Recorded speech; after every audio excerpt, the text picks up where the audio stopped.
5 ways to fund your next road trip.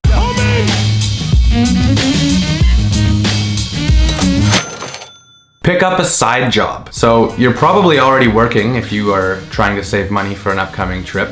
But if you have a little bit of spare time to, say, work another job or work a few hours somewhere else in the week, that is only going to benefit you. And in 2 ways. 1, you've got another source of income for the time leading up to your trip. And 2, it's gonna keep you busy, unable to spend money elsewhere. You know, if you're busy working between your morning period and then you're off at night, but then now your second job takes up your night, you no longer have any free time to spend the money, and now you have 2 sources of income.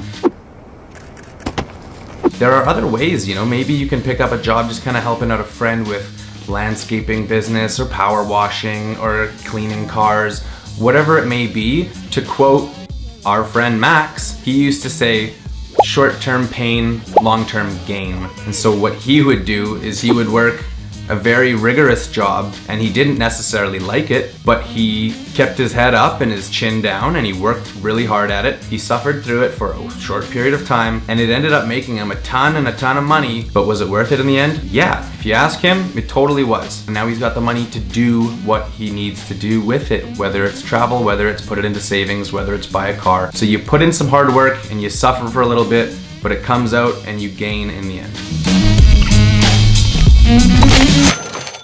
Instead of presents, ask for money. If you're fortunate enough to receive presents for graduations, birthdays, any celebration of life from your loved ones, instead of asking for material goods, ask for ways they support or fund your next road trip. So the trick to this is, people don't normally like giving cash as a present. It's impersonal and doesn't feel right. A cool way to do this is plan your trip and see down the road what you'll be doing and what your friends or family can do to help you. If you're doing surf lessons, show them that you're interested in doing surf lessons, and during your road trip they can fund that or give you a little cash envelope for that. If it's helping to pay for gas, all vehicles need gas, maybe they buy you a gas card. Also, maybe you have a favorite restaurant or favorite coffee shop down the road that you know you'll be using down the line with your road trip. Ask for simple gift cards like that, not cash, something that they can give you and then afterwards they know you're using during the trip. Can y'all spit up, boys? So lastly, a great way to show your friends or family that you appreciate what they did for you was show them pictures or share a story with them of how they helped you during your trip. It's way better than just a scarf or a pair of socks that you'll wear once and then probably put in your bottom drawer and you'll never see it again. Woo! Drop meaningless spendings. There are tons of ways that you can tighten up what you spend your money on. The first and foremost thing is to give attention to it. So a lot of us go through our days, we spend our money, we get our bill at the end of the week on our credit card, we pay it and we move on. Taking the actual time to track those things and put them into categories and realize, how much money do I spend on eating out? How much money do I spend on going out with my friends? How much money do I spend on my hobbies, whatever those might be? Just knowing goes a long way, because once you know, you can make adjustments, you can track things, you can get things out, you can tighten it up, you know? And once you've tightened it up, you are not spending money on cabs or just meaningless expenses, and you have that conscious level of understanding, you are so much further on track of saving money. The piggy bank technique. This one is one of the oldest techniques in the book, and I'm sure you are all very familiar with it. The idea, the concept, is that you have a little jar, and every time you accumulate coins or money, you put it into the jar and you don't touch it. And over time, you've accumulated enough money to actually have a bit of a significance in your next purchase or expenditure. For me, why this worked really well is because I worked as a server and a bartender. So a lot of my money, my income, came from tips. And the tips you get cash and you walk away with, and you've got to put it somewhere, you know?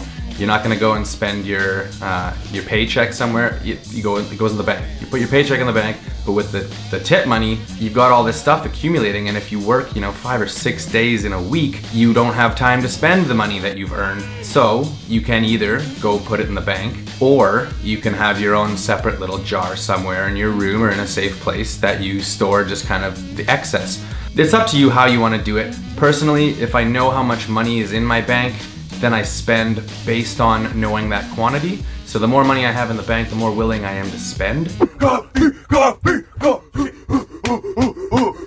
Yes. So I liked having a little jar in my room where I could put all this money in that I've accumulated day after day after day. All I know is there's a jar with some money in it that I kind of put in every once in a while. The other thing is that the High on Life boys and myself did this for a good year. I had quite a lot of money accumulated after the time the year was up and we were ready to go and do our travels. It's not a bad technique, it's very simple, obviously works in your favor if you start using it and putting it to practice. So that's one of the techniques that I encourage you to give a try. Even though it's really, really cold, we're gonna go in. Screw the money, you don't need to. There's a lot of people that manage to be vagabonds, complete gypsies. They live a life where they're actually not spending much money at all. Sure, you need to be fed, you need to stay warm, you gotta have shelter, but there's a world out there where you can couch surf, you can do car share, and there's places where they'll feed you for free. It's not about leeching off society and taking away resources from people that actually need them, but in the travel world, there is a community that supports this. Couch surfing, for example, a lot of those people are there to hear stories. They want to experience you in their life. They'll end up feeding you. And it's an incredible way to extend your adventure without spending a lot of money. If you guys think this is a crazy idea, it's not. Anyone can do it. Imagine you needed $1,000 for an epic 14-day road trip. Something that you'd always dreamed of. It's something you want to do next year. If you wanted to save $1,000, you could do it in 5 months by saving $200 a month. Come on, tighten those expenses, pick up a side job, all these different tools. You can do it. I believe in you. Take this as a challenge. See it for yourself. What can you do in 1 month? What can you do in an entire year? On our road trip, we met dozens of people that said they've used these different tools and they managed to save a lot more money than they ever thought possible. It's crazy to think about how much money we waste on things that we think is important.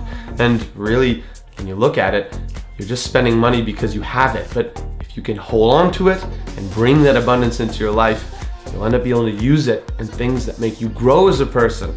And I believe in road trips. It's such a fun way to do it. So don't forget to subscribe, hit that like button, and share it with your friends. Share it with someone who wants to go on a road trip. That's key. Or use it as a convincing tool. Be like, yo, you don't have money? Come on this road trip with me. Use these tools. Also, if we forgot something or you think we've messed up or, I don't know, you just have something to say, leave a comment down below. We're reading every single one of them and we'll reply to you, okay?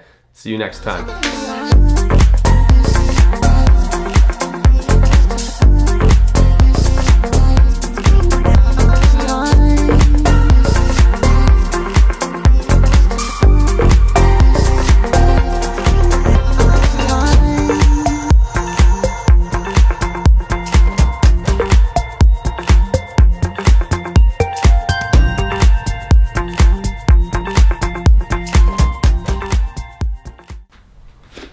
5 ways. 5 ways to track your 5 ways to fund your next road trip. All right, perfect. This is going to the blooper reel.